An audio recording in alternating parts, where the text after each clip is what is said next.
Testing the mic, testing, testicles, testing. What am I trying to do here? Hello, okay, yeah, it works.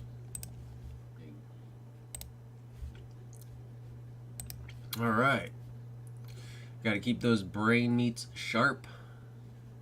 I'm gonna be taking another test here. Oh my gosh, dude, I want this to be over with. I want this to be over with so bad. I'm telling you, doing all this studying and working full time is fucking tough, dude. Oh.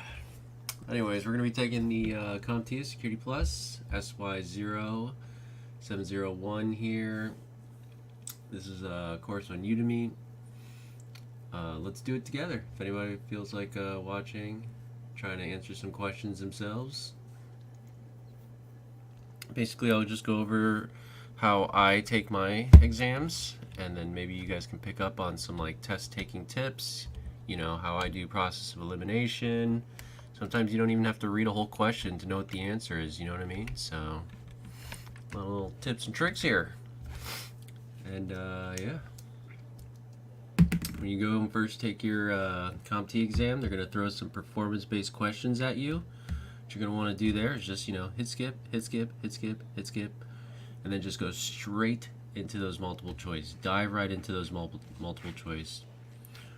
Hit, you know, mark them for review. The ones that you don't really know off the top of your head or you're questioning, it's a 50-50. Then go back to them. Don't worry about it. You're gonna get to a point where you're at the end of the test and you have like 20 minutes left, you know? You're gonna do good. A lot of people say that these practice exams are notoriously harder than the actual Comptia exam. I've so far taken my A+, which was Core 1, Core 2. I've taken ITF, I've taken Cloud Essentials and Network Plus, and, you know, in a way, yeah, they are a bit harder than the actual exams, but I've never gotten a full, you know, like a 100% on any of these exams, so I might be biased. Hardest one for me was actually ITF, which probably should have been the easiest one, which is crazy.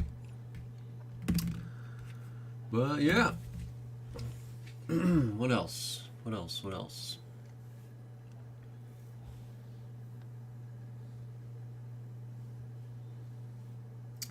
Oh yeah, another thing, on these exams, there's a lot of reading on these exams. You know, in the real exam, one thing I can say is you're not going to be doing a lot of questions with like huge sentences on like what's going on. That I know for a fact. I don't know if these are harder, but they're definitely more lengthier, and Comptia really doesn't throw those lengthy ass questions at you like that. They just kind of like throw a sentence or two at you and they're like, all right, what's the answer? What's the answer? Where like these exams, I'm like reading a goddamn story sometimes. It's crazy. But yeah, let's take an exam. Let's see if we got more dumb in the past week or so, or let's see if we got smarter. Okay. Okay. I'm gonna start now. Just feel free to tag along and enjoy the ride, I guess. And if you're re-watching this, I hope you learned something. I am very happy to share this information with you. Last but not least, let me do a quick shout out here. This is my Patreon, patreon.com/testoutSOS. That is testout SOS. Save our servers. Join. Watch the performance-based questions. Enjoy for only $3. It's fucking sick. It's a sick deal. Come on. You know you love it. Alright, here we go.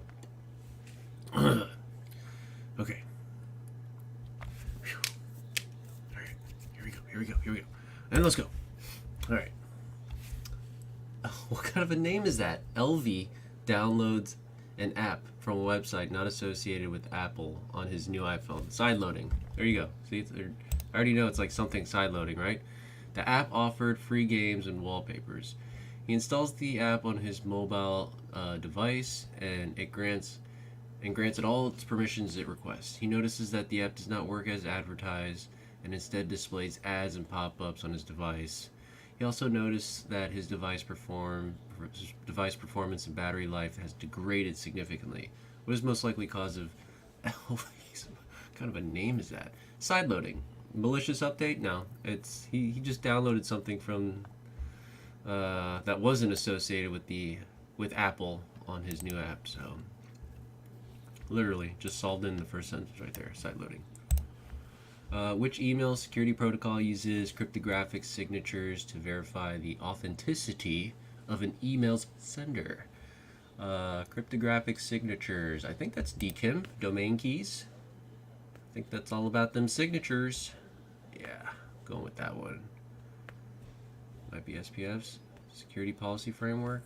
Nah, I don't think it's that one. Which of the following threat actors is most likely to have the budget and means to develop unique vulnerabilities in both software and hardware? Ooh, the most likely to have the budget and means to develop unique vulnerabilities. Probably a nation state actor. Phishing scammer? Nah. Ransomware gang? Ransomware gang. There's gangs? Nah, not DDoS. It's a nation state actor.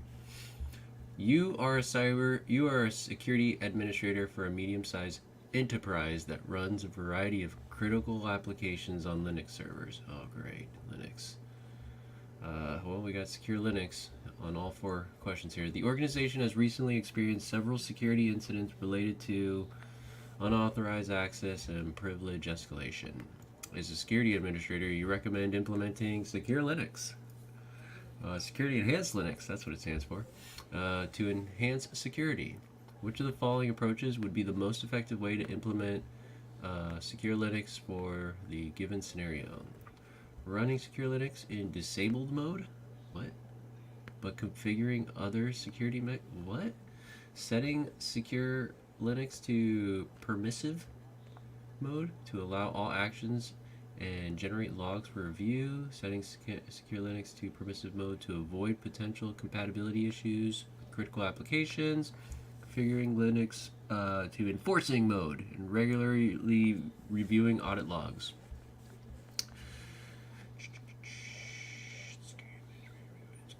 I mean, there's really no like saying mode to avoid potential compatibility issues, actions to generate law. I don't know. I really don't know. I don't know too much about Linux. I'm just going to go with enforcing. Configuring secure Linux to enforcing mode and regularly reviewing audit logs, right? Experience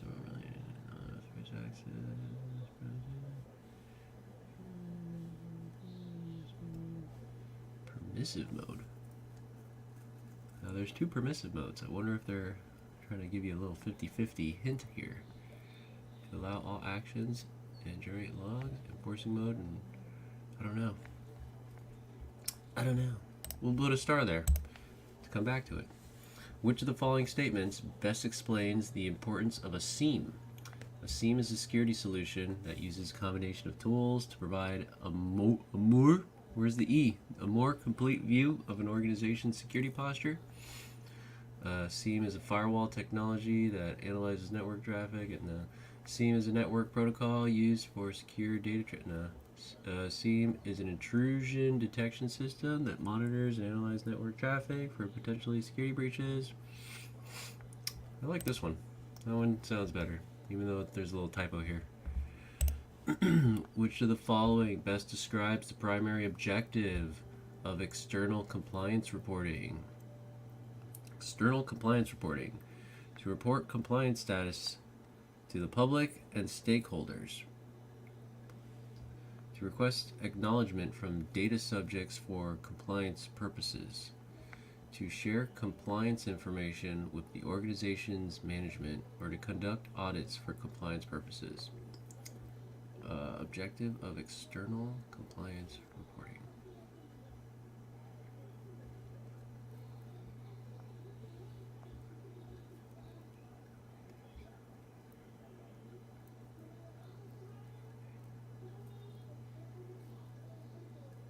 I don't know. What the hell is external compliance reporting?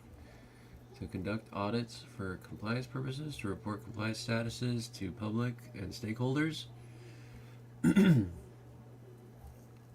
External. Compliance. Reporting. Zero idea. I guess that one. I really don't know. Which of the following terms refers to the method where an attacker directly interacts with computer systems to gather information? That's active reconnaissance, potentially alerting the target about the attempted intrusion. Active reconnaissance. Which of the following best describes all of the individuals or entities that have an interest in a specific decision, project, or outcome and may be affected by it? Which of the following best describes all of the individuals or entities that have an interest in a specific decision, project, or outcome may be affected by it? I guess stakeholders, change managers, impact analysts, owners. I'm going with stakeholders.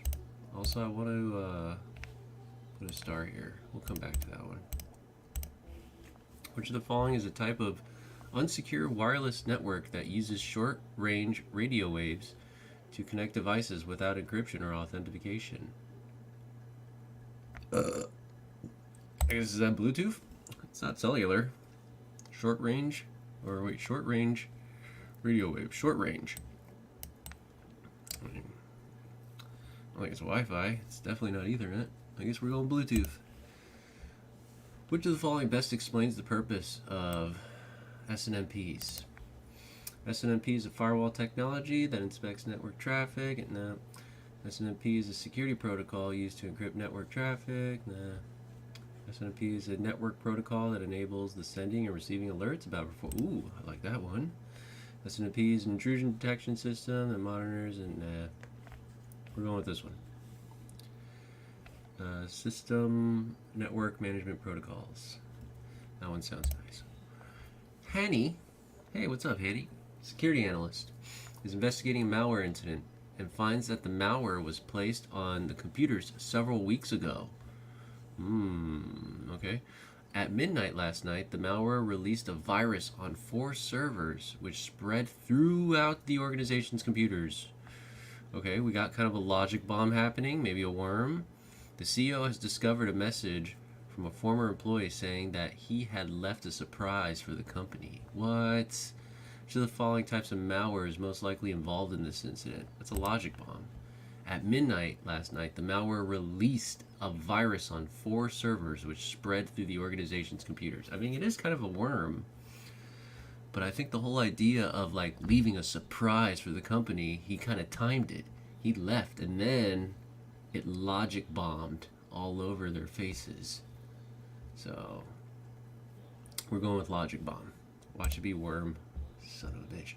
A legal firm handles highly confidential client contracts that detail mergers and acquisitions. To protect these documents while stored on a company's server, which of the following methods is best suited? I guess data at rest encryption? Why would it be a VPN or role-based access control? Password protection. What is that? Protect these documents installed on a company's servers. Highly confidential. I'm just going to go with data at rest encryption. Which of the following security features integral to incident responses chronicles a sequence of activities within a system to aid in the detection and examination of security breaches? Integral to incident responses chronicles a sequence of activities. Who the fuck speaks like that? System to aid in the detection and examination of security breaches. Event monitoring? The following security features. Audit trails? A sequence of activities within a system to aid in the detection and examination of security breaches.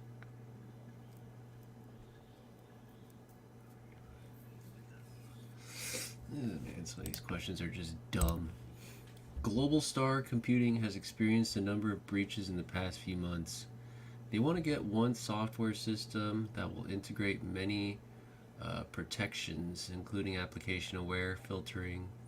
They also want to track user identities and stop unauthorized users from accessing their data. Which of the following would be the most suitable option? So they want to get one software system that will integrate many protections, including application-aware filtering, thinking next-gen firewalls. They also want to track user identities and stop unauthorized users from accessing their data. Yeah, I'm going with next-gen firewall out of these four. Trent, a security analyst, is delving into a malware incident. Upon examining the logs, he notes discrepancies where certain entries are timestamped at unusual hours, like 2:37 a.m., 3:15 a.m., when normal business hours are from 8 to 5. No after-hour maintenance has been scheduled. These anomalies hint at a potential unauthorized activities or alterations. Which of the following best captures the potential type of malicious indicator that Trent is observing? Resource consumption, impossible travel, out-of-cycle logging, or timestamp forgery? I'm going to go with out-of-cycle logging because we're getting logs at a weird time, right? In an environment. Oh wait, hold on. Let me do something really quick. I got something open that I want to close. That's totally memory intensive here. Okay. Close that. Close that. Okay.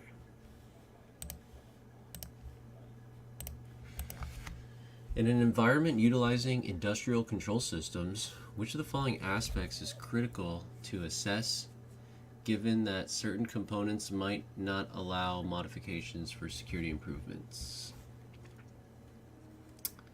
Inability to patch. Aspects is critical given that certain components might not allow modifications for security improvements. Inability to patch. It's like old shit. Easy deployment. Nothing else makes sense. Sydney, Norman, and what? Graham? A law firm wants to implement a process might require that all modifications to their security plans be reviewed by an advisory board and approved by a senior manager before being implemented. What is an example of this process? Want to implement a process might require all changes to their security plans be reviewed by an advisory board. Sounds like change management.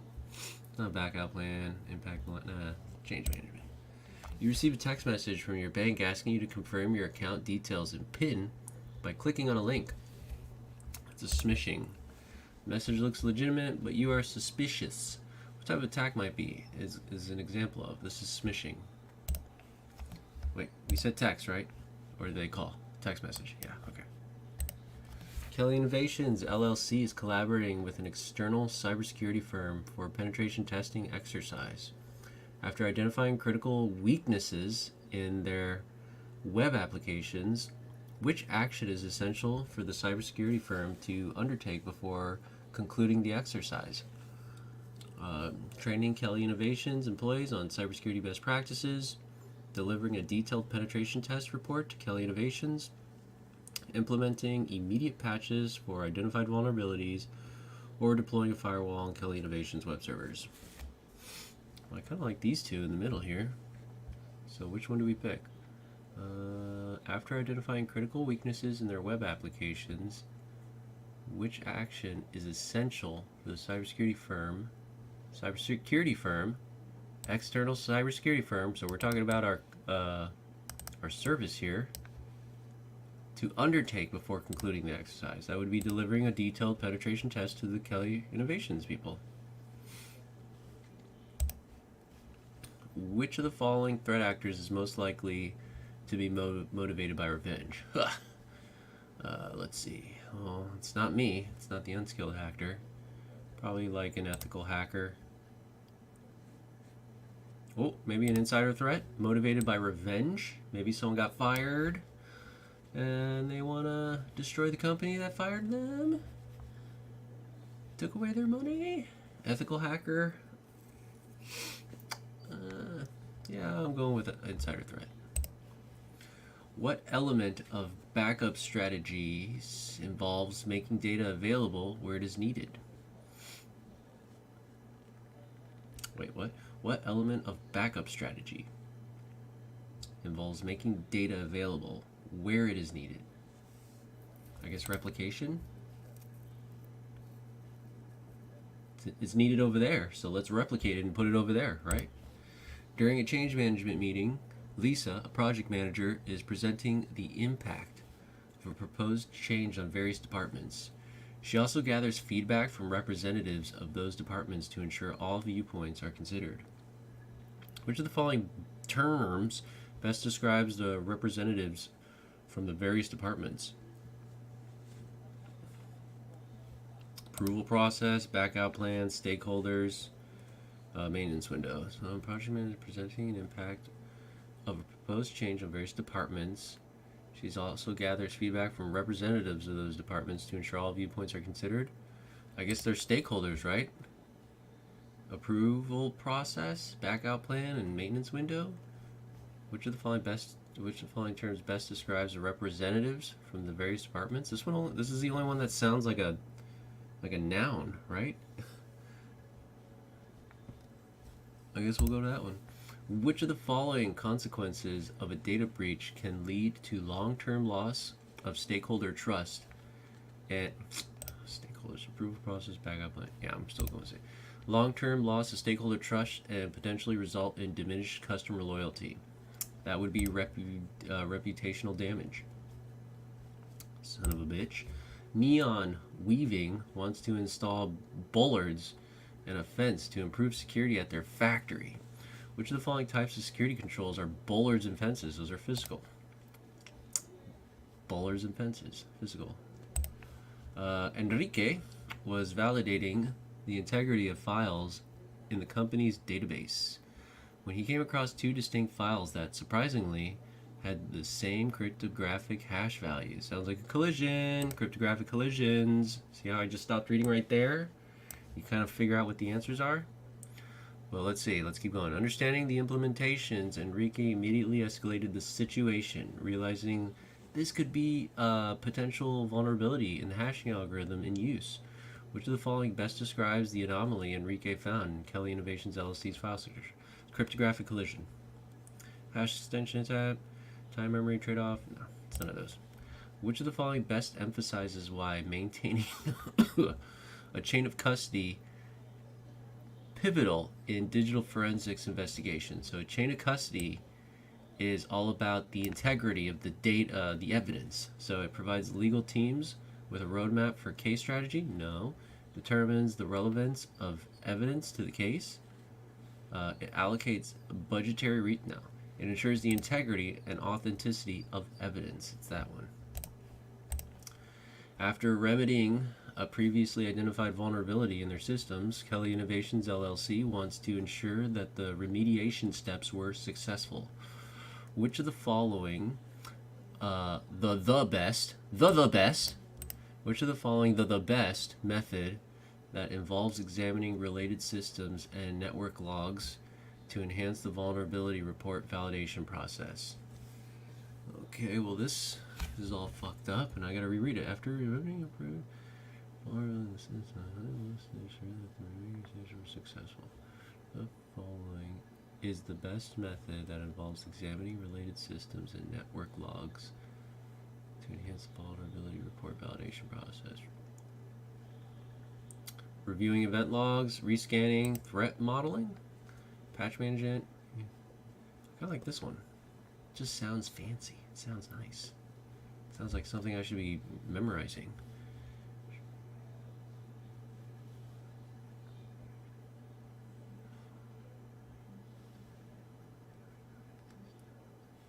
Examining related systems and network logs to enhance the vulnerability report validation process.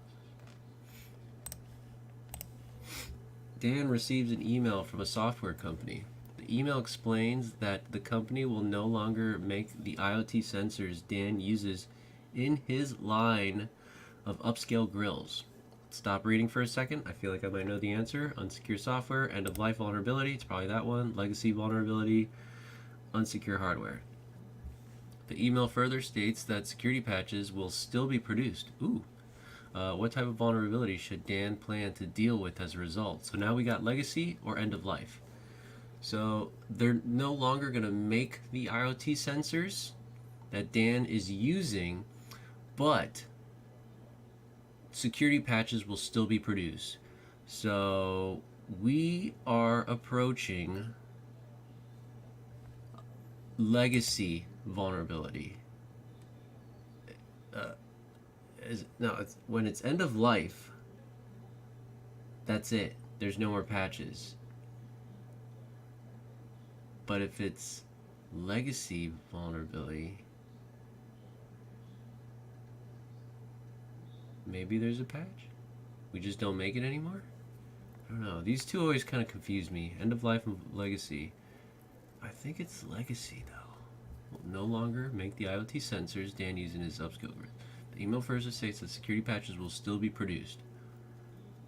So the life hasn't ended because they're going to still do patches for it, but it's turning into a legacy product now. That's how I see it as. So we're going with legacy vulnerability. Which of the following best describes the advantage of integrating automation and orchestration and how it enhances an organization's capacity to counter threats? Facilitates more frequent staff training, increases the number of security audits, improves threat intelligence research, or enhances real-time threat response capabilities. That one. You're automating, you're orchestrating, you're doing stuff in the now. It enhances those real-time threat capabilities. Company intends to systematize, is that a word? A company intends to systematize its document. Yo, hold on.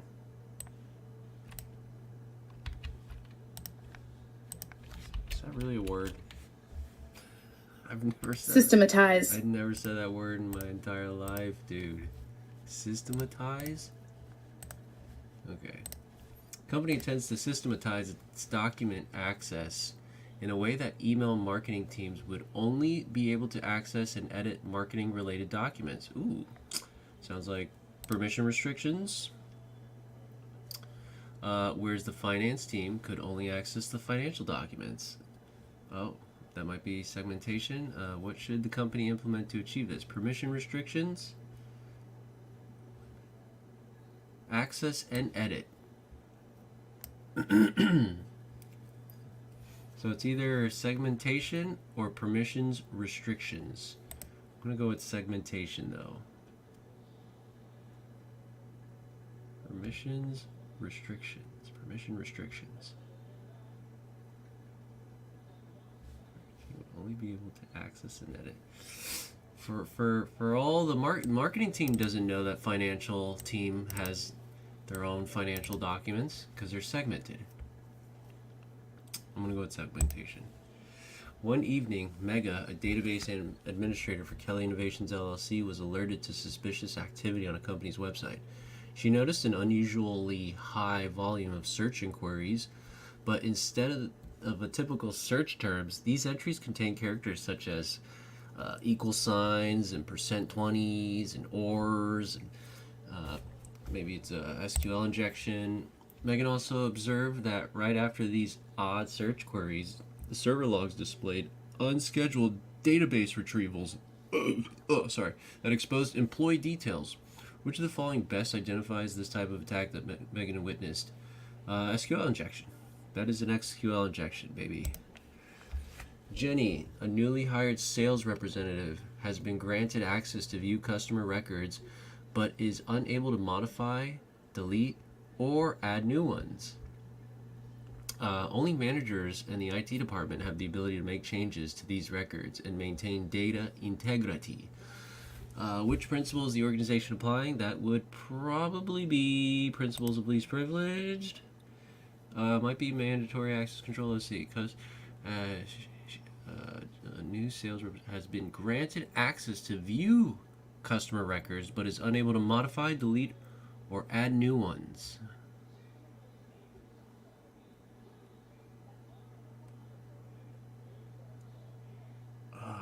This is a good question. I'm still kind of up in the air about these two, where I have to study them more. It's not mandatory access control, I don't think. Attribute-based access control? ABAC? ABAC? I don't remember what that one is. No, attribute-based access control is like the time of day, or like the month. I don't know, the season. Who knows? How old you are. That's all attributes. So I think it's principles of least privilege still. Mandatory access control. I'm going with principles of least privilege. Given the need for immediate recovery with minimal downtime, which type of backup location is most suitable for a critical data center within the same premises? Well, that's on-site backups. Given the need for immediate recovery with minimal downtime within the same premises, it's on-site. It's literally in the closet. Just go to the closet and grab it. What was the other ones? Remote replication offsite? No, some of those. Which of the following statements is not true regarding the importance of guardrails in the context of automation for secure operations? So not true. So let's try to find 3 that are true. Guardrails enforce policies that help to avoid errors in automated processing. That sounds true. Guardrails contribute to the safety of automation and orchestration by preventing unintended actions. That sounds true. Guardrails functions as boundaries in automation workflows to ensure they remain within designed parameters. That sounds pretty true. So I think our answer is this one. Guardrails are primarily focused on providing baseline security for server rooms and server systems. That's not true. That's not true. In an underground data center, the cooling systems have been behaving unpredictably. Despite regular maintenance checks and no apparent technical issues, the cooling system would suddenly shut down, causing a spike in temperature and leading to several servers overheating and crashing. The pattern was irregular, but seemed to happen most often during peak traffic hours. Which of the following types of malicious activities is best described in this scenario? Well, it's happening during peak traffic hours. So I'm kind of leaning towards DDoS attack. I don't know why it'd be RFID cloning or brute force. Suddenly shut down, causing a spike in temperature. Pattern was irregular, but it seemed to happen during peak traffic hours. Data center cooling system. I don't think it's an environmental attack. I'm going with DDoS attack. A financial institution is seeking to secure its customer database to ensure that, even if a breach occurs, the stolen data remains unintelligible. Which of the following encryption levels would be the most appropriate to directly safeguard the contents of the database? Database level encryption, file encryption, volume encryption, full disk encryption. So is this like a fake one? Because that just seems like the most obvious answer, right? Database level encryption. Customer database to ensure that if a breach occurs, stolen data remains unintelligible. File encryption, volume encryption. I'm going with database level encryption. Kelly Innovations LLC has integrated, let me just put a little star there so I can read that one. Kelly Innovations LLC has integrated a new payment gateway into their application to ensure no potential security gaps exist, especially related to data breaches or financial data leaks. Which of the following actions would be the most effective? Ensuring two-factor authentication is enabled for application users. So what are we trying to do? To ensure no potential security gaps exist. Okay. No security gaps. Especially related to data breaches or financial data leaks. Updating the application to its latest version post-integration. Engaging penetration testers to mimic real-world hacking techniques. Deploying a new intrusion detection system for payment model. So this isn't going to do anything for you other than tell you you're fucked once you get fucked. So we want to ensure no potential security gaps exist. So intrusion detection systems is out. Engaging penetration testers to mimic real-world hacking techniques.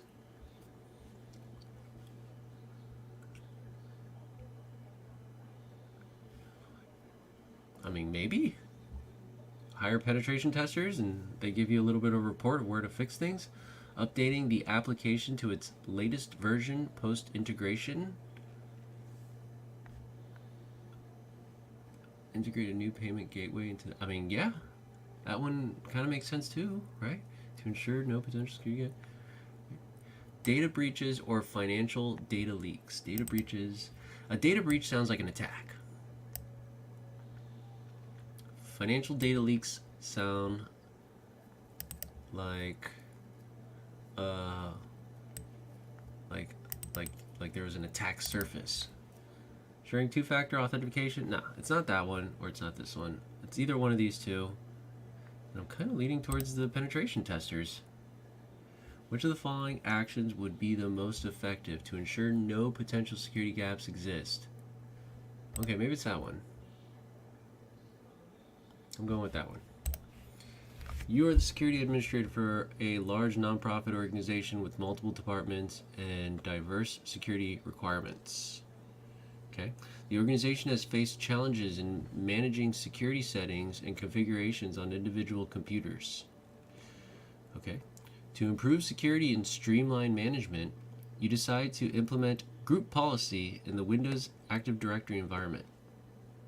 Which of the following approaches would be the most effective way to implement group policy for a given scenario?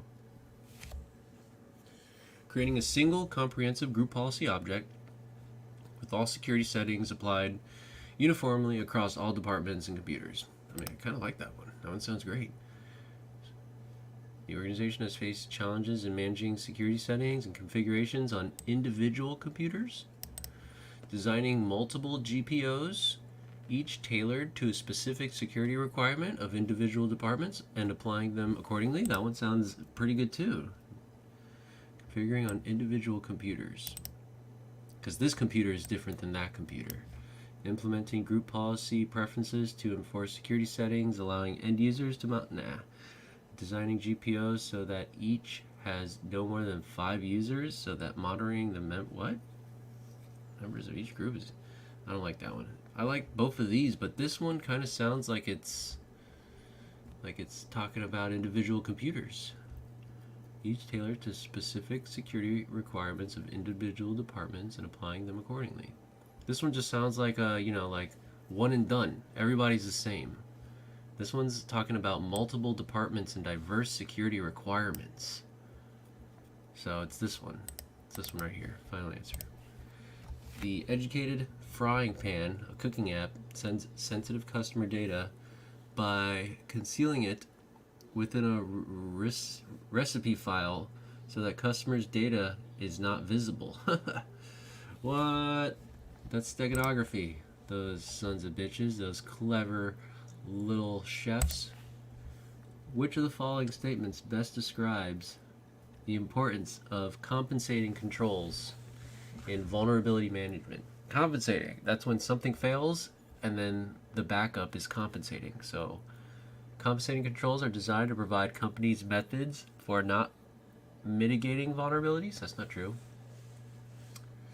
Compensating controls provides alternative security measures when primary controls are not feasible or effective. That sounds good. Compensating controls are used to increase the complexity of a system. Nah. Compensating controls are deployed to slow down performance. Nah, it's this one. Which is the primary difference between an external and an internal attribute of a threat actor? The primary difference between external and internal attributes of a threat actor: source of access, level of knowledge, level of resource funding, or motivation. I guess source of access. Internal guys got a lot more goodies than the external, right?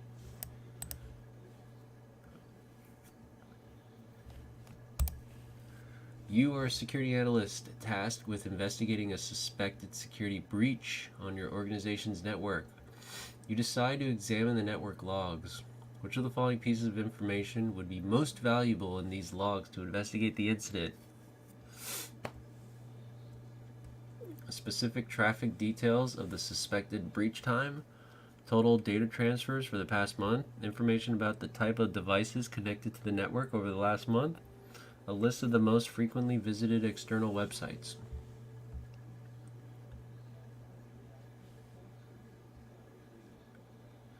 Network logs. Which of the following piece of information would be most valuable in these logs? I guess specific traffic details of the suspected breach time. Right? The suspected breach time, total data transfers, types of devices connected to the network. Maybe that one. List of the most frequently visited external websites. Information about type of devices. Maybe this one. This one might show you more of an anomaly, right? Because usually you standardize the types of devices on your network, and then you might see something weird.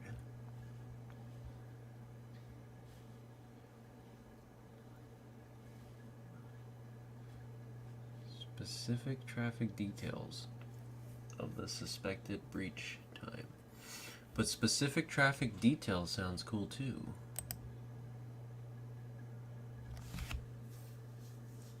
Of the suspected breach time. Information about the type of devices connected. I'm gonna go with this one. Yeah. A large retail company recently faced a major data breach. Investigations revealed that attackers didn't directly infiltrate the company's systems. Instead, watering hole attack. Nothing? No? Oh. Instead, they targeted a company that managed the heating and cooling system. Oh, okay. Vendors? It's probably vendors. Direct malware injection, phishing attack, credential. It's probably vendors. By exploiting this less secure route, they managed to access the main network of the retail company. Which threat vector best describes this attack scenario? That's your vendor. Yeah. Which of the following statements regarding certification in the disposal process is not true? What? Certification disposal process. Certification of disposal mitigates the risk of unauthorized access or recovery of sensitive data from discarded assets. I get that sounds good. Certification of a certificate of destruction. I'm just going to say that certificate of destruction verifies that the appropriate sanitation and destruction methods have been applied to the assets. Sounds true. Certificate of destruction should include details of the disposal method, date, time. Yeah, that sounds good. Certificate is not necessary if the destruction process was overseen. That's not true. Come on. Which of the following statements best explains the importance of risk tolerance in the context of vulnerability management? All right, risk tolerance. That is, how much risk can you tolerate? It's not how much risk you want to eat. It's more about tolerating. Risk tolerance involves an organization's willingness to implement expensive, comprehensive security controls to eliminate all vulnerabilities and potential risks. What? What did I just read? Risk tolerance involves an organization's willingness to implement expensive coverage. No. Risk tolerance is the level of uncertainty associated with specific vulnerability measured through the likelihood of occurrence of potential impact.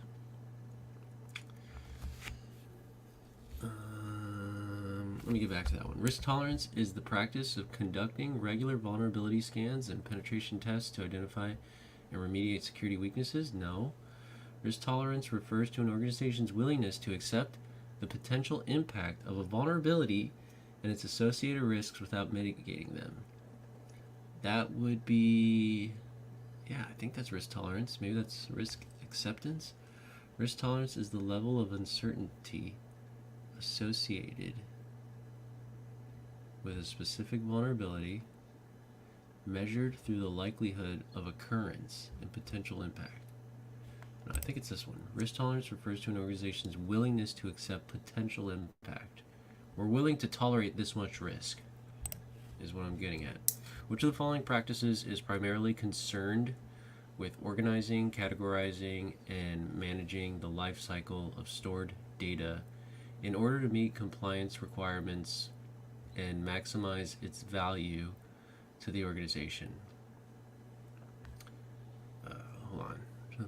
practices are primarily concerned with organizing, categorizing, and managing the life cycle of stored data.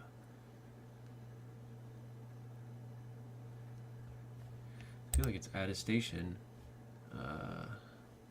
In order to meet compliance requirements and maximize its value to the organization.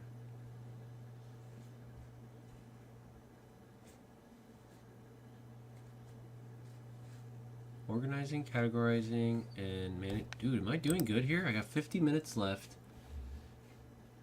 50, 60, 70, 80, 90. I got 40, like 45 questions. I don't think I'm doing good here on time. Holy shit.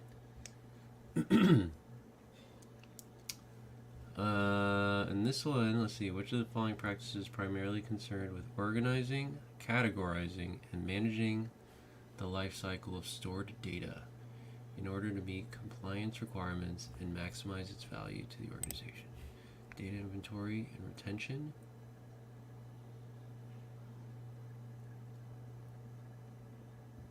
I'm just going with data attestation. Which of the following best explains the difference between an agent-based and agentless NAC? So agent-based NACs use network-level protocols to authenticate users, while agentless NACs use additional software to authenticate users. I think that's the other way around. Agent-based NACs use additional software to authenticate users, while agentless NACs use network-level protocol. I think it's that one. Both require additional software installed on the network. No. Both involve monitoring network traffic without the need for additional software, but agent-based NACs collect more data. I think I'm going to go with that one. Which of the following statements best explains the importance of a SCAP? Oh, fuck. What was SCAP again? SCAP. SCAP is like the standardization of malware, I think. SCAP is an intrusion detection system that monitors and analyzes network traffic for potential security breaches. SCAP is a firewall technology that emphasizes network traffic and blocks suspicion. SCAP is a cybersecurity framework that enables automated vulnerability assessments and compliance checking. SCAP is a network protocol used for secure data transmission between remote devices. I think it's this one. Cybersecurity framework that enables automated vulnerability assessment and compliance checking. I think it's that one. Because I think SCAP is all about like standardizing vulnerabilities and malwares and, you know, giving the same name to the same problem so everybody agrees. I think it's that one. Jenna, a security analyst, wants to implement a regular review of log files to improve security. Which of the following types of security controls is log monitoring? Log monitoring. Well, who's got to do it? Sounds operational to me, but maybe it's technical. Hell, is it a managerial? Is the manager doing it? Security analyst wants to implement a regular review of logs to improve security. Wants to implement a regular review of logs to improve security. Sounds operational to me. Operationals are like security guards. So maybe it's not. Well, log analysts. Wouldn't that be operational? Maybe it's technical. Is log monitoring. I'm going to go with technical. Log monitoring. Not log monitor.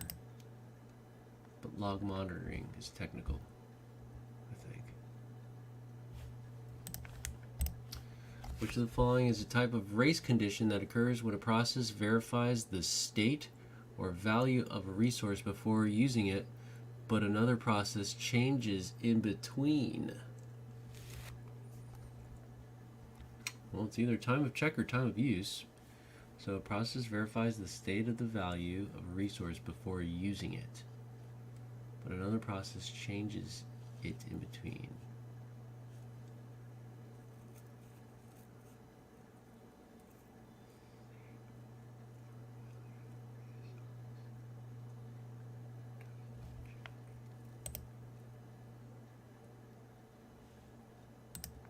Damn it. I don't know.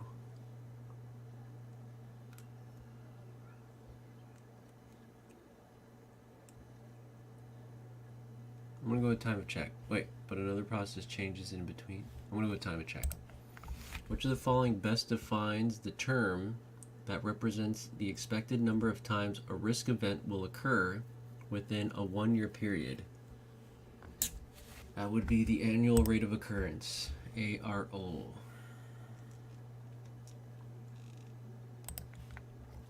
Lindsay, an IT security manager, is responsible for ensuring the security of their company's information. They're reviewing the company's security policy and wants to make sure it covers the 3 main goals of information security, commonly referred to as the CIA triad. Which of the following is not one of these goals? CIA triad is all about confidentiality, integrity, and availability. It's not authenticity. What type of threat actor is most likely to be primarily motivated by money? Probably organized crime. But unskilled attackers, I mean, come on. They want money too, right? Insider threats want money too. But it's organized crime. That's like, the mafia, the government. Toby has just been hired by a company. On his first day, he is given a whole stack of documents to read and sign. Acceptable use policy, probably. Among the documents is one that indicates he can't use his business email address to buy goods and services on the internet. This seems strange to him, as he used to use his company email address at his last company. Upon further thought, he thinks that using a business email for non-business purposes might create security issues for the company. He signs the document. What has Toby just signed? An acceptable use policy. We're going to give you an email. You can't use this email the way you want to. Nothing about offboarding. I mean, it is kind of an onboarding thing. But I think we're talking about acceptable use policies here. On his first day. Is it onboarding? Among the documents, he can't use his business email to buy goods. So this seems strange to him, as he used to use his company email address at his last company. Upon further thought, he thinks that using business email. I'm going with AUP.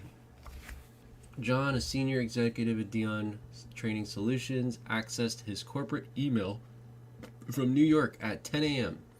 The logs also showed a login attempt at the same account from Tokyo at 10:15 a.m. Oh shit. And then another one in Paris from 10:30 a.m.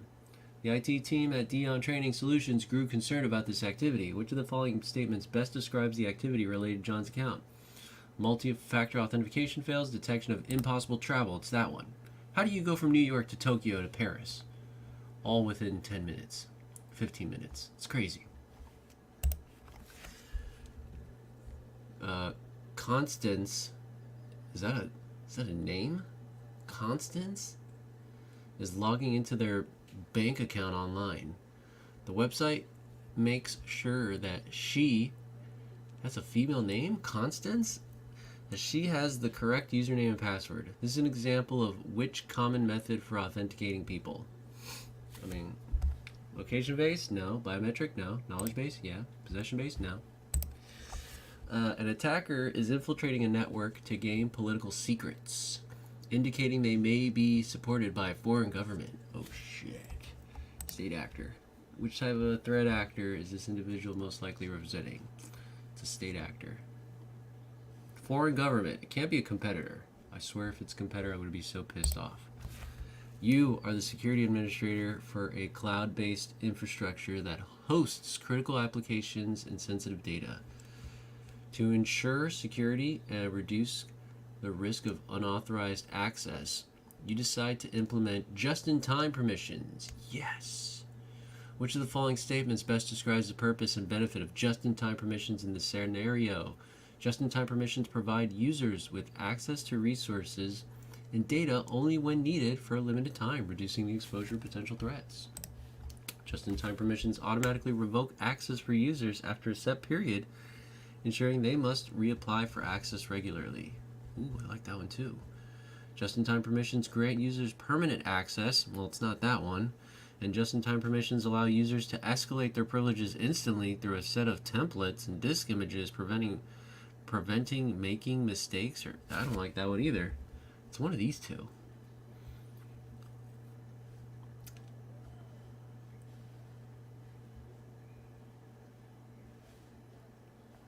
Just-in-time provides users with access to resources and data only when needed for a limited time, reducing the exposure to potential threats.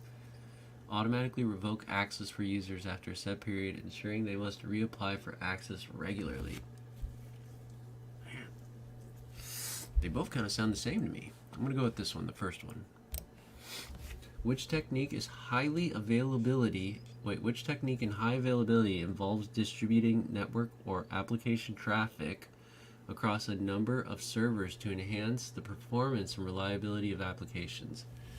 So I'm going to either think it's clustering or load balancing. Let's read it again. High availability involves distributing network or application traffic across a number of servers to enhance the performance of reliability of applications. Okay, that's load balancing. High availability involves distributing network traffic or applications network or application traffic. Yeah, clustering or load balancing. Grace, an IT technician, is nervous about only using the key encryption and hashed password storage system that is embedded on a company's device. They would like to use an external system for storing such critical information. Which of the following is available as an external system? Hardware security modules. But why is she nervous? What's wrong? Well, only using the key encryption and hash password storage systems that is embedded in a company's device. Okay, well, get yourself an HSM. Which of the following assessments most accurately provides a thorough examination of an organization's security measures and procedures? Which of the following most accurately provides a thorough examination of organization security measures and procedures? An audit, an independent third-party audit, regulatory examinations, attestation, assessment. Which of the following assessments? Which of the following assessments? Oh, an assessment. An assessment. That's the following assessment.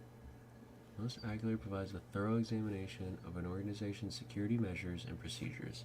I feel like an independent third-party audit, non-biased type of, would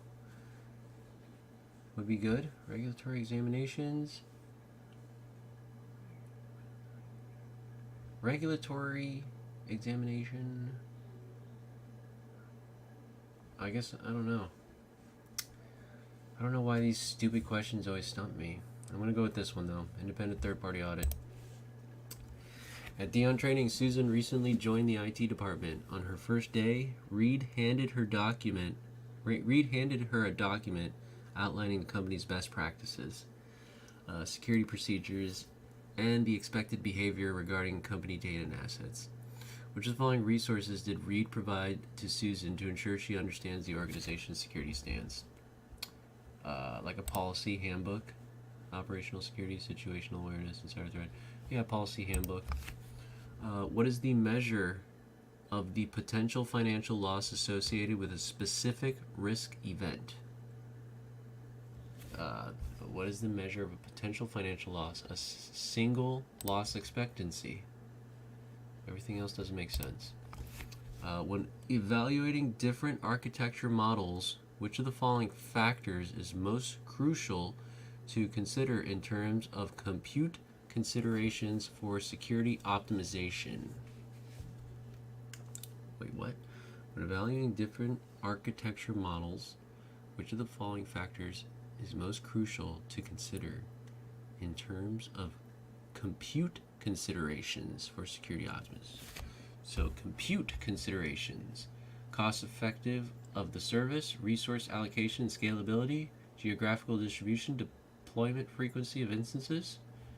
I guess resource allocation and scalability in terms of compute considerations for security optimization.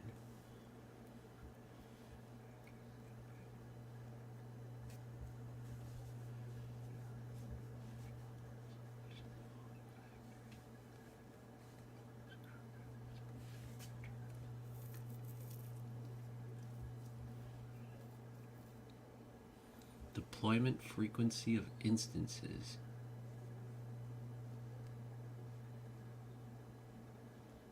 I'm going with resource allocation scalability.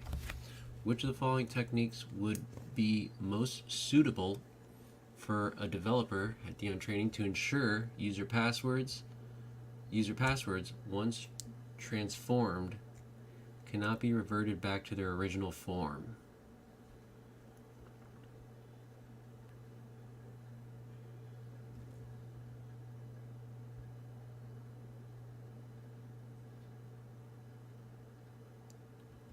Once transformed cannot be reverted back to their original form. Hashing. You hash a password, and then you just use the hash as the password. Encryption involves decryption, so it's not that one. Private? What does that even mean? Just private? It's like a random word.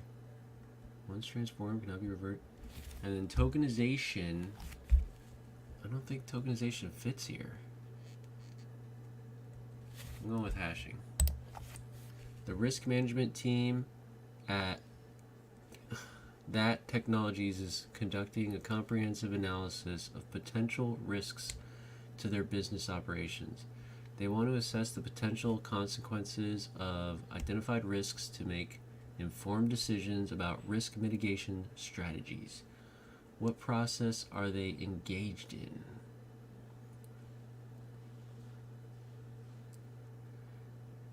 They want to assess the potential consequences of identified risks to make informed decisions about risk mitigation strategies. So it's not risk, it's acceptance. It could be risk threshold.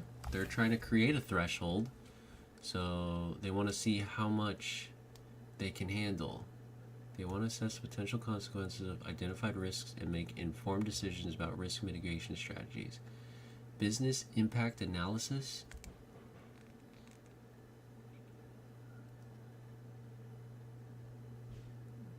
The risk management is conducting a comprehensive analysis of potential risks to their business operations. The potential risks to their business operations. They want to assess the potential consequences of identified risks and make an informed decision about risk mitigation strategies. Maybe it is business impact analysis. What process are they engaged in?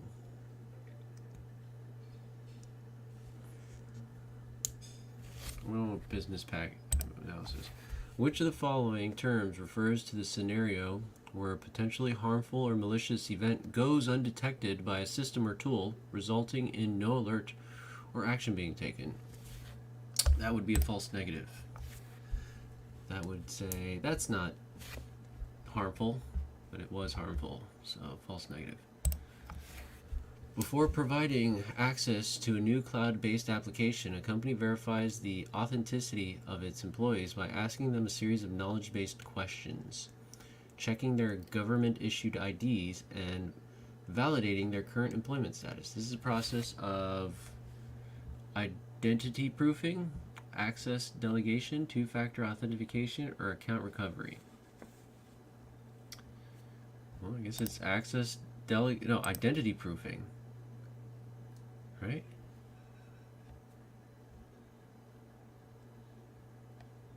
It's not two-factor because what we did like 1, 2, 3. That's 3. It's not three-factor authentication, access delegation. I guess identity proofing. Even though I swear there's some terms that like I've never heard in my studies, like that one. For creations of the mind, like novel designs or unique literary compositions, which strategy ensures creators maintain rights to their works and earn due recognition or monetary benefits? Implementation of copyright protection, conducting periodics. I guess it's that one, copyright protections. Which of the following mobile device vulnerabilities involves bypassing the restrictions imposed by the manufacturer or provider of a device to gain root access and install unauthorized applications. Jailbreaking.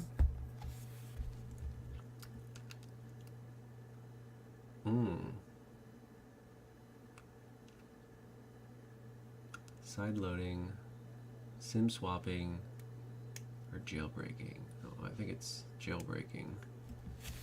That's how you get root access.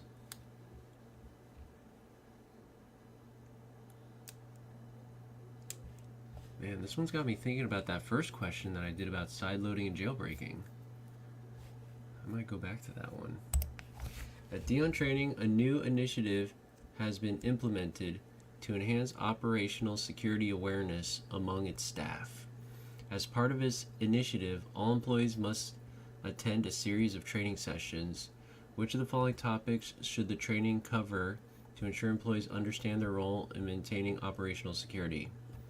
Social media management, workstation security, office ergonomics, or team building activities? I guess workstation security makes the most sense here. I want to go back to, oh shit, wait. Oh, see all questions. I want to go back to one really quick. Because this one was about downloads an app from a website not associated with Apple on his new iPhone. I mean, that's sideloading, right? But I don't, is there sideloading on iPhones? Isn't it just jailbreaking? App offered, I think sideloading is only for like Androids.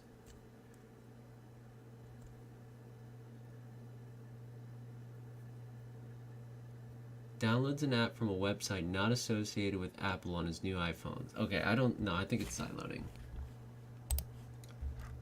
Okay, where the fuck was I? Oh shit. Oh shit. Here we go.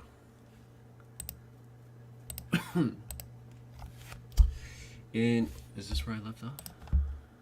Yeah. In deploying an IoT architecture at Dion Training, which consideration is vital to ensure the continuous operation of connected devices? In deploying an IoT architecture at Dion Training, which consideration is vital to ensure the continuous operation of connected devices? IoT architectures, connected devices. I mean, is it as simple as just saying power? Real-time operating systems, ease of deployment, or virtualization? In deploying IoT architecture, Dion Training. Which consideration is vital to ensure continuous operation of connected? Power, right? Can't do shit without power. Ease of deployment?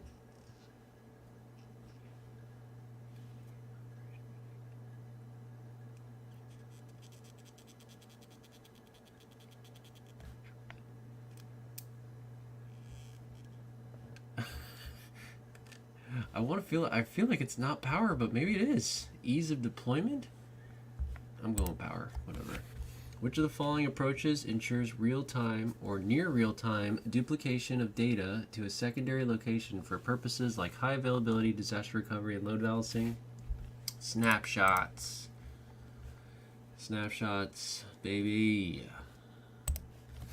Dion Training is planning to implement a TLS VPN to facilitate secure remote access for its employees. The VPN will use port 443, authenticate the server to the client, and optionally authenticate the client's certificate by the server. It will create an encrypted tunnel. Alright, hold on. Implementing robust password policies, ensuring consistent endpoint security, monitoring real-time network traffic, or utilizing network segmentation. Let me just skip everything really quick. Which of the following best considerations best represents a potential limitation of applying security principles due to the chosen remote access solution? Okay, so let's go back. It will create an encrypted tunnel for user authentication, which communicates for the local network tunneled over the secure socket once the connection is fully established. In this scenario, which of the following consideration best represents potential limitation of applying security principles due to the chosen remote access solution? So what is a limitation of using a VPN with port 443, authenticating to server client, create an encrypted tunnel, communication from local network tunneled over a secure socket. Once connection is fully set.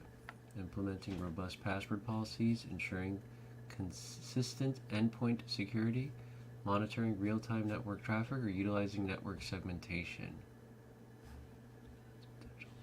Wow, I don't know. This is a tough question.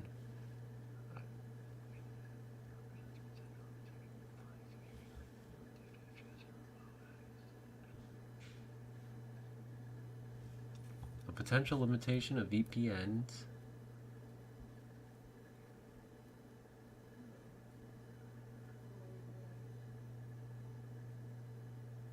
I don't know, dude.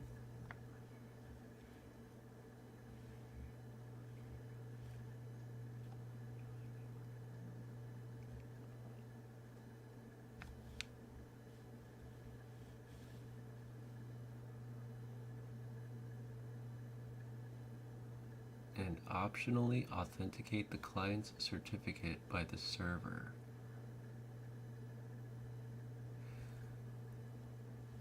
Maybe it's this one, ensuring consistent endpoint security.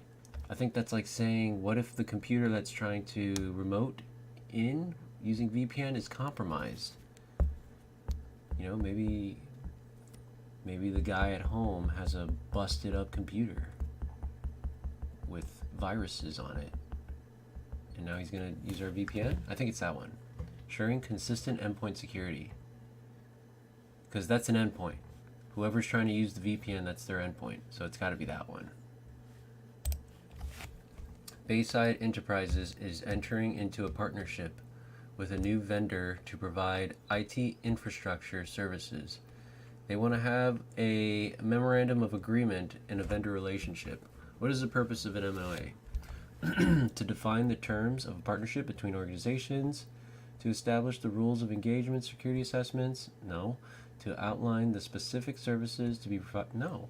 To ensure that the vendor's performance aligns with the contractual requirements. I think it's this one. This one just sounds like, you know, a handshake. Everything else sounds, well, these two don't make sense. This one kind of sounds like, hey, we got to get this in writing, man. This one just sounds like a handshake. To define the terms of partnership between organizations. Eagle Eyes, a data management company, is reconstructing its data governance policies to ensure proper handling and production of sensitive information. They have appointed Abdul as their data custodian. What will Abdul's primary responsibility be? Data custodian. Abdul. Manage and control access to data? Yeah. To establish data ownership? No. To process? No, that's the data processor. To ensure the integrity and confidentiality of data. So it might be this one or this one. To manage and control access to data, or to ensure the integrity and confidentiality of data. You got data owners. You got data processors.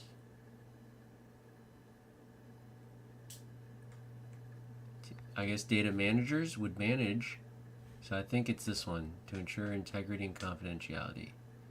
He's got to store it, he's got to keep it safe, he's got to transport it, and I think that's that one. Which document provides comprehensive guidance for digital identity management, including recommendations for password and access control requirements? I don't fucking know. What the fuck is this? VIPs? What is that? Well, it's not this one. It's not the payment card industry data security service or whatever. ISO? I don't know what these fucking ISOs are. NIST special publication? What? Including recommendations for password and access control management.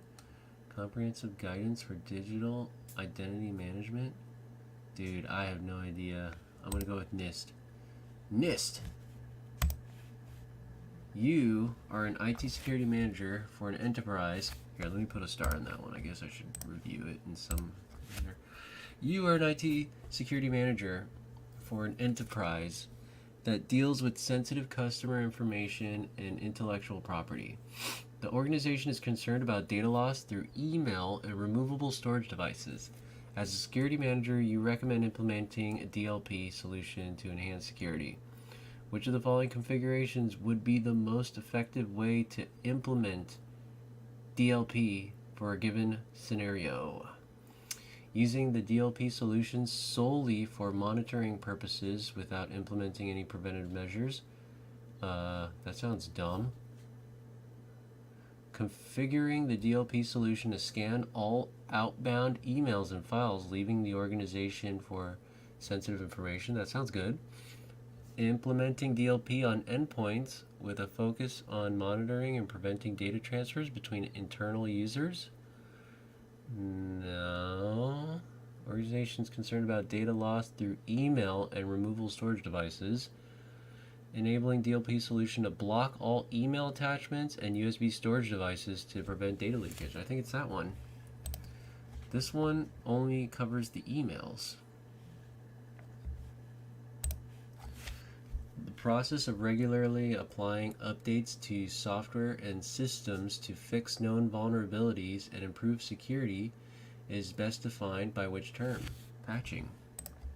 Monitoring, configuration enforcement, decommissioning, fix known vulnerabilities, improve security, patching.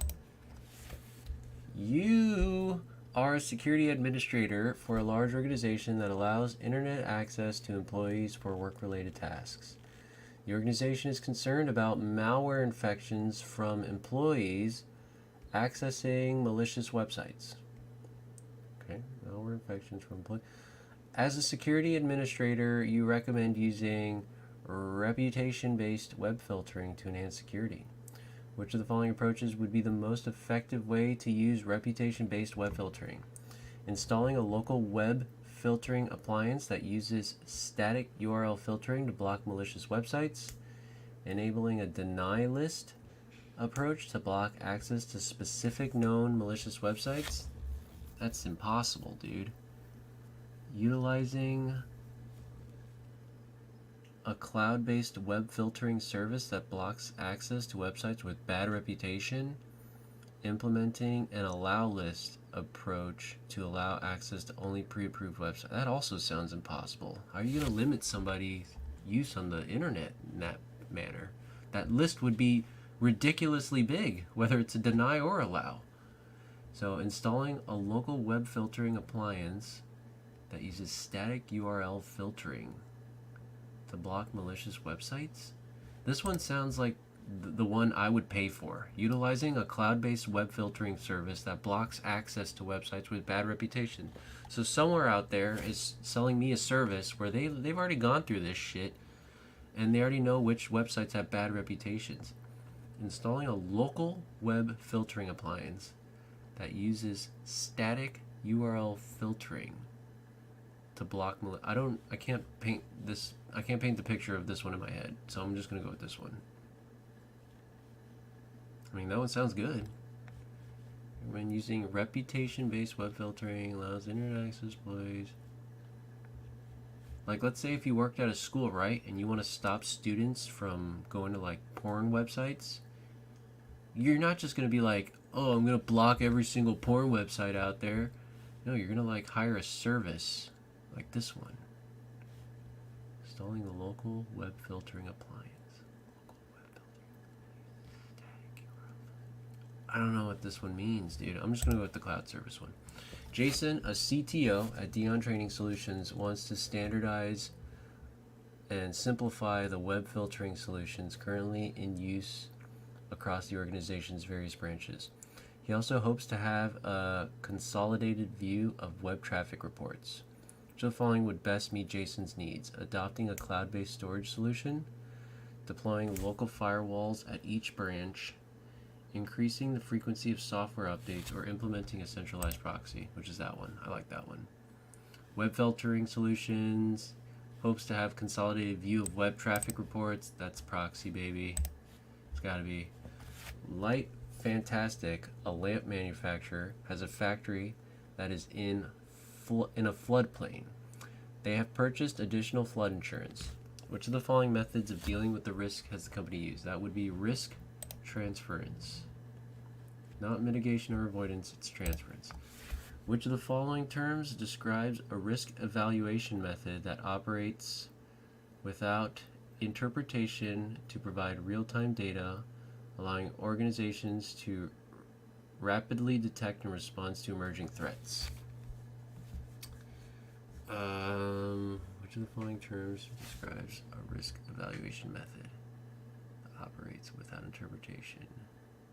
Oh no, without interruption to provide real-time data. Continuous assessments, periodic review, instant response.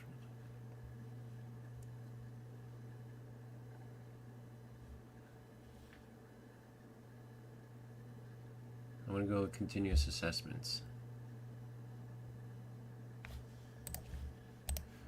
Which of the following is the most effective way to safeguard a company's trade secrets? Publishing only partial information on companies' websites, relying primarily on verbal communication, transferring secrets, implementing non-disclosure agreements for employees and contractors, or using 4-letter password for files containing secrets? What the hell? Most effective way to safeguard a company's trade secrets. Well, it's not that one. Relying primarily on verbal communication and transferring secrets? What the hell? Publishing only partial information on company websites? Implementing NDAs for employees and contractors. I guess, right? Like, we'll sue the hell out of you if you tell our secrets. Effective way to safeguard company's trade secrets. Publishing only partial information. I guess it's that one. I don't know. I don't like that answer. I don't like that question. At Kelly Innovations LLC, Susan has been entrusted with determining the purpose and means of processing personal data. Data processor. Organization. She decides what data to collect, how long it will be retained, and with whom it will be shared with. Data processor, right? Which of the following statements best explains the importance of training employees about the incident response process? Training ensures that incident response team members are adequately compensated for their efforts during an incident. Training ensures that incident response team members quickly react to an incident. Training helps identify and classify incidents to determine their impact, where training makes it easier to prevent social engineering attacks so incidents never occur. Training employees about incident response process.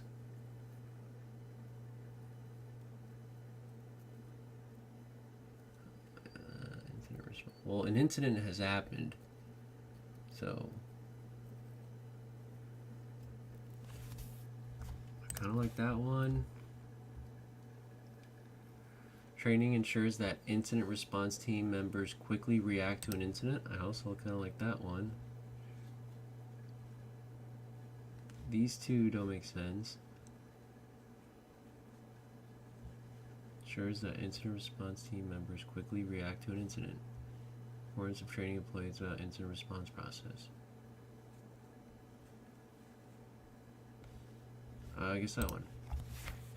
Future Tech, an industrial heating and cooling company, wants to implement a security measure to prevent unauthorized access to their buildings. Which of the following is an example of a physical security control that the company could implement? Physical. No. Maybe. Security awareness training. It's this one. Security badges. Oh my gosh. See, something like this I don't think you'll ever see in Comptia. Look how long this fucking question is. You won't see a question like this. While working remotely, Enrique, an employee at Kelly Innovations LLC, accessed the company's portal to review his tasks for the day. Okay, cookie encryption, cross-site request forgery. Okay, we don't have enough information yet. Shortly after Jamario, a colleague from the IT department, reported observing strange behaviors linked to Enrique's account. He noticed that Enrique's profile settings had been altered. Upon checking the system logs, Jamario found that Enrique had received and clicked on a link from an external forum moments before the account modifications. Okay, we're getting close here. Cross-site request forgery, cookie encryption breach, session hijacking, maybe these two. The logs also highlighted the presence of a valid session cookie during the incident, but no explicit action from Enrique was recorded to authorize the changes made to his profile. Which of the following best pinpoints the attack type Enrique's account on? I think it's session hijacking.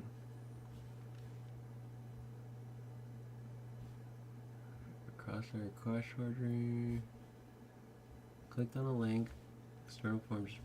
The logs also highlighted the presence of a valid session cookie during the incident, but no explicit action from Enrique was recorded to authorize the changes made to his profile. Maybe that's cross-site request forgery. He clicked on a link and then shit just went down.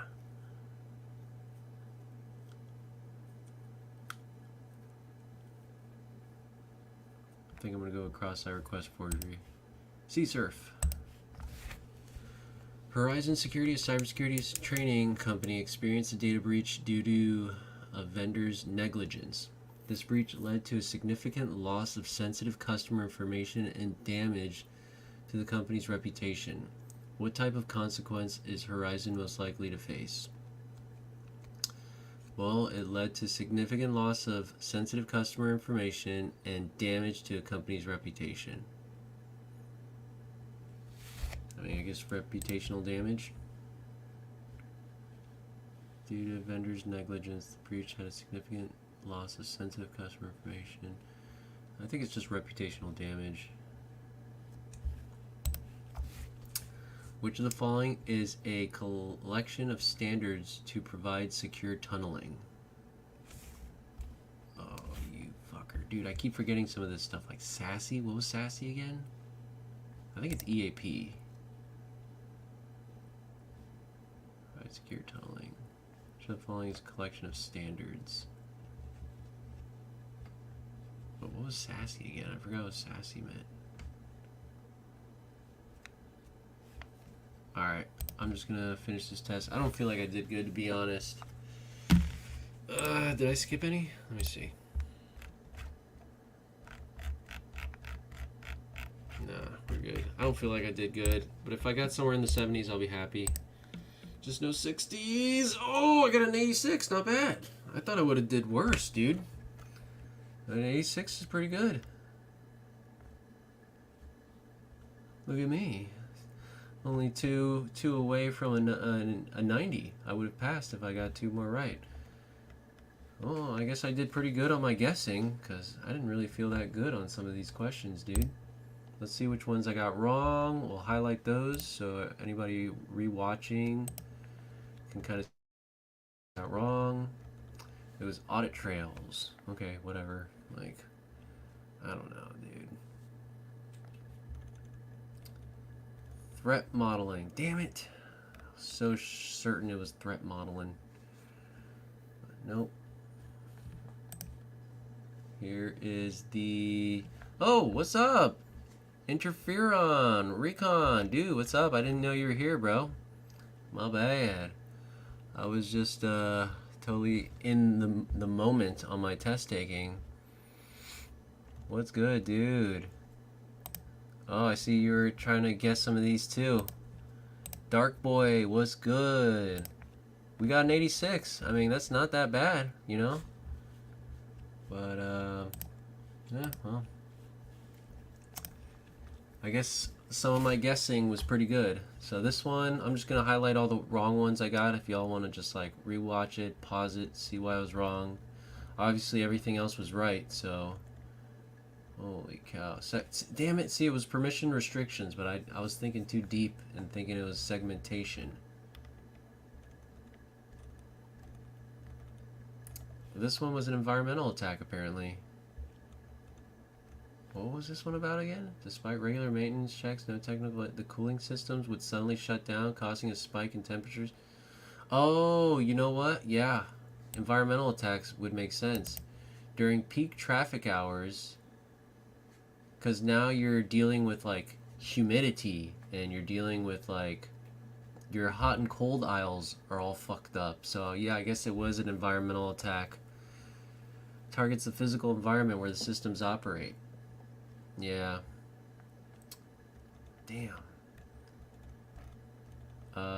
This one, engaging penetration testers. Oh, I thought I picked that one. Dude, I knew it was one of these two. And then I just picked that one.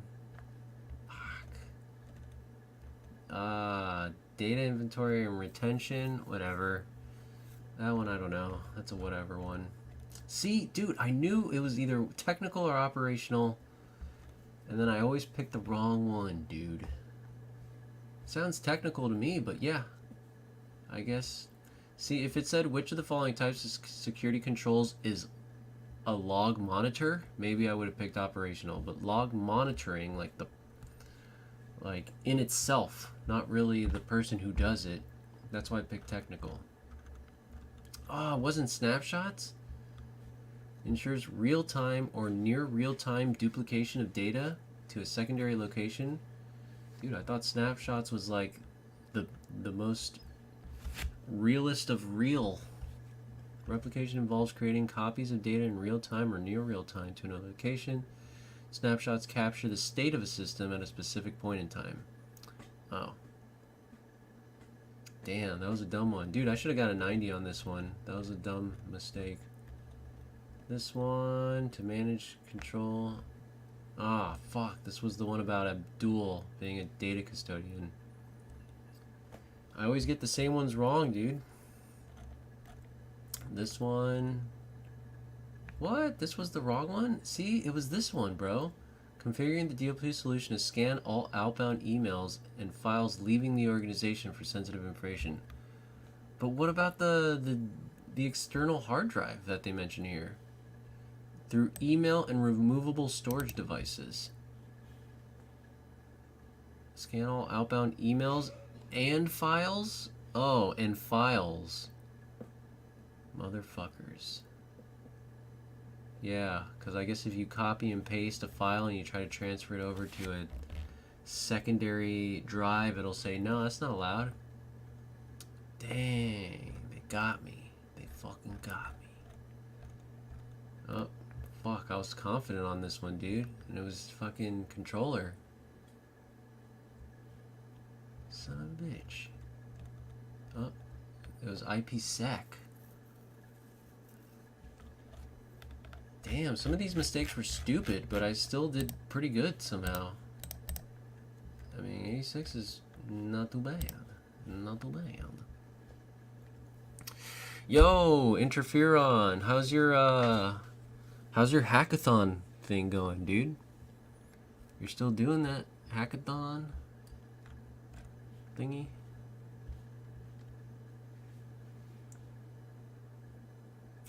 Power, yeah, like what the fuck? I guess that was definitely the right answer. I didn't see the power one.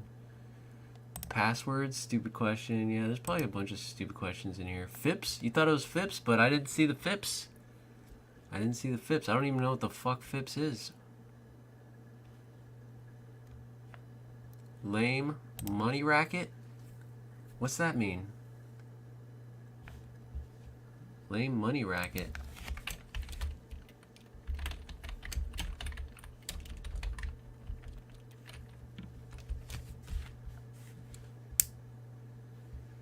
Are you talking about like racketeering?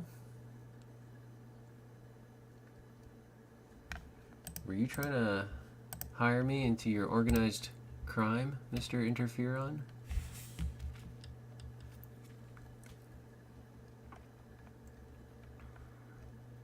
Federal Information Processing Standards. Oh, that's what FIP stands for. Federal Information. Is that even a thing on the Security Plus PDF?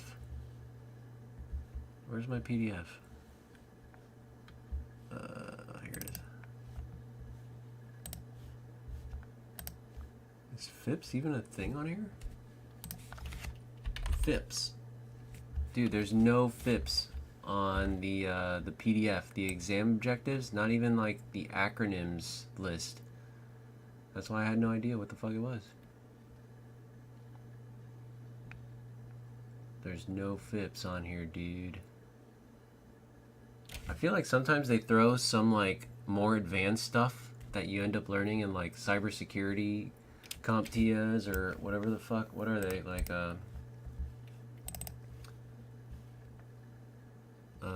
let's see, what do we got here? Like the CASP.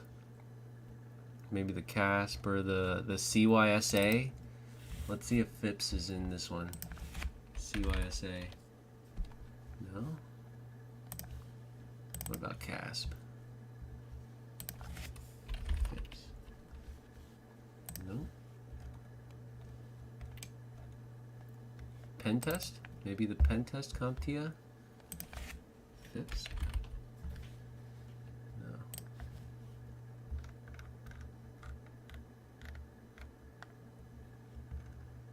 Maybe the network? FIPS. Dude, FIPS is not in any of the Comptia PDF exam objectives. Yeah, it's through NIST. Oh, true.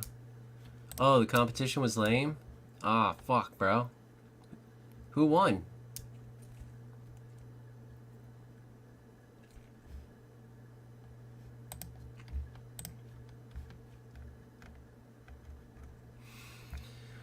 Dude, I still have like, how many of these practice exams do I have? Should I just go take the test and try to just like, you know, move on with my life? Part of me just wants to go take the test and move on with my life. Because I am super exhausted. I still have 1, 2, 3, 4, 5, 6, 7, 8, 9. I got like 10 practice exams left. Ugh, dude. I gotta say, Security Plus has been out of like A Plus, Network Plus, Cloud Essentials, ITF, like out of all the ones that I've taken, Security Plus has got me the most stressed out because it's just so fucking much to remember, dude. Don't know, it's a bunch of kids, man. Don't know. What?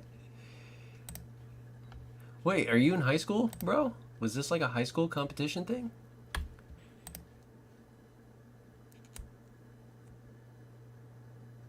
Did you lose to the kids, man? What happened? Yeah, Sec Plus, it's all corporate bullshit. Yeah, dude. I mean, I like the part of Security Plus that's like, you know, about like the actual threats and vulnerabilities and malwares and viruses and all that stuff. But then once we started getting into like change management and fucking incident responses and like audits and logs, and that shit just fucking blows. It confuses me. Nah, it's just a goofy competition. Yeah, I lost. Ah, shit. Next time, bro. Next time. It's all good. It's all good. Yeah, you think so? Maybe I should, dude. I got my voucher. I just have to... I don't know. It's just a matter of fucking actually scheduling a date. But I think I'm going to go through some more of these practice exams. You know, I got 4 here. I'm just going to, like, go into overdrive now because I've been doing, like, 1 a week. And I should really start doing 1 a day. But you know how it is, dude, with work and shit. Yeah, managerial shit. Fuck, dude. Like, all that data controller and data processor and data owner and whatever, dude. Who cares?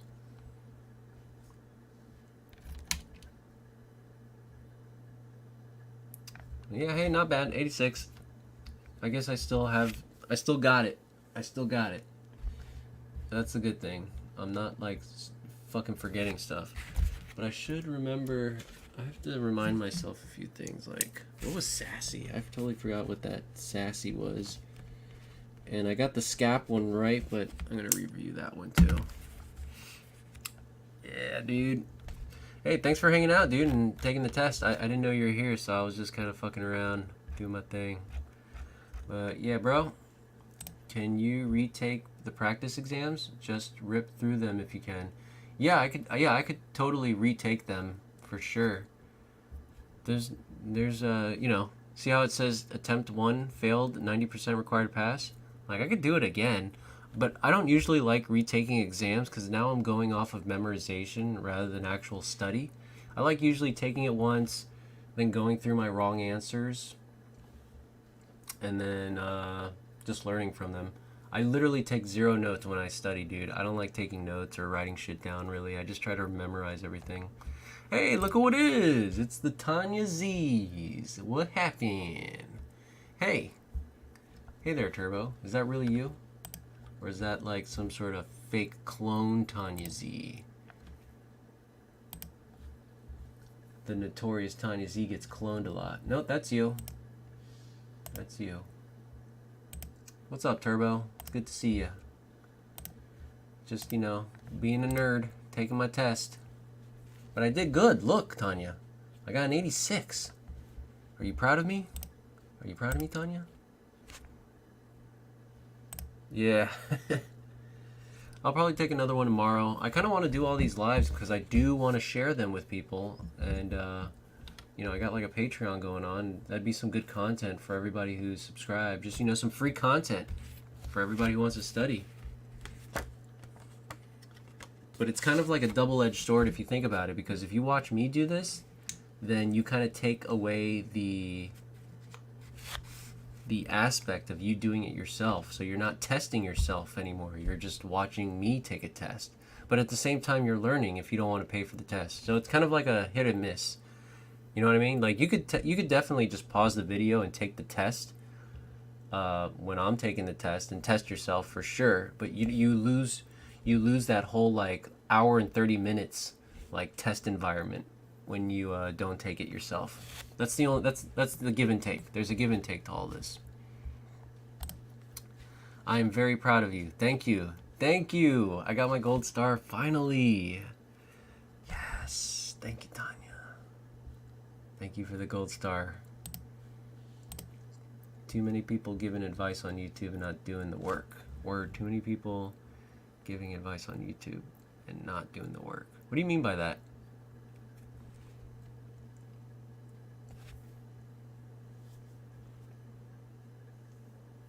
I mean, I like teaching. And one cool thing about teaching is when you teach others, you teach yourself. Because there's this thing called a learning pyramid. Let me show you this. Let me show you this, man. Hold on, we gotta X out of this one.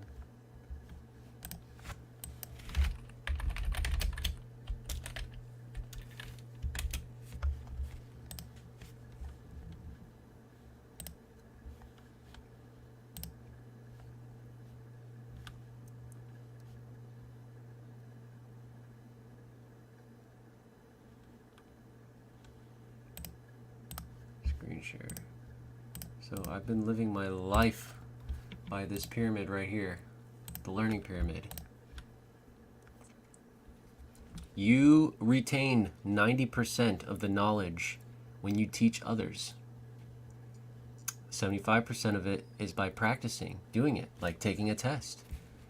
50% of it is discussion, like kind of like what we do on here.